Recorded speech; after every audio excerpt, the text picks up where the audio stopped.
هولك دكسيك سريع شيخ علي جوهر ما أنت وحوها مد عمرا وحنا وحسوسوها سيدي بقول لا كترسن odayaasha dhaqanka jamhuuriyadda Soomaaliland ay sanadii 3 ugu yagleeleen halkan dawladii ugu horeysay ee dimuqraadiga ee dalka ka hana qaada waxa kale oo maanta halkaasi ku sugnaa wafdi ka socda xukuumadda jamhuuriyadda Soomaaliland salaadiinta dhaqanka siyaasiyiin iyo waxgaradaad u tiro badan ahmiyadda uu kulankani ballaaran ilaha waxa ay ahayd in casharo wax ku ool ah maanta loo gudbiyo jiilka soo koraya gaar ahaan dhalinyarada isla markaana lagu adkeeyo ahmiyadda ay leedahay wada jirka iyo qarannimadu wasiirka wasaaradda howlaha guud iyo guryeynta professor Ismaaciil Muumin Aaro ah madaxa wafdiga wasiirada ah ee ku sugan magaalada Boorama oo halkaasi ka hadlay ayaa waxa uu ka waramay ahmiyadda uu kulankani leeyahay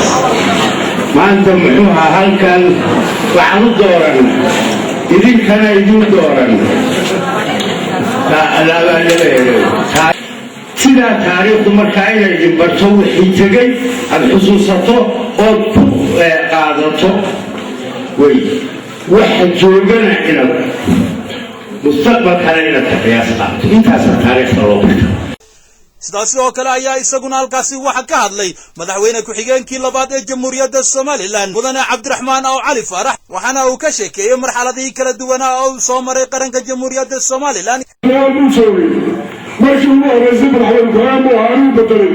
markii dambe dhaxal buu ku yimi laakiin markii dambe doorashuu ku yimi yaa doortay Soomaaliya baa doortay كان كلمة تقول يا محمد إلا صراحة مقطع إن رسمنا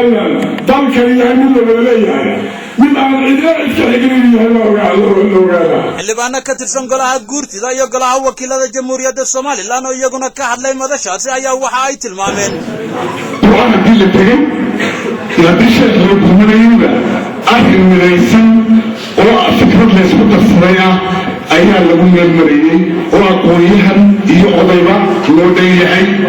يلهم المريء تنظر لقال يا رجال حاجي داهر أو علمي سلطان عبد الرحمن الجامع دولي قار كلي أو كميدا صلاة دين تدقن كي قبل هذا أوضل يتصل الله يقول على قاسي كاد لي أيها كده راضي عاد كين تنبت قليدا يا تاريخ دي ودل كان صامري وحارتين كوحدي ومانتا لقسوا بجوا إذيكا صومالي واحد هذا رقم واحد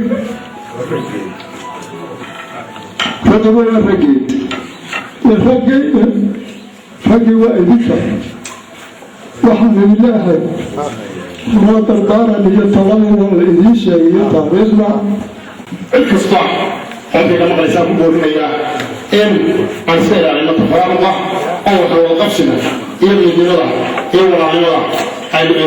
عبد الله علي يوسف شبكة ورر كيلو غاي نيوز مقالة بورما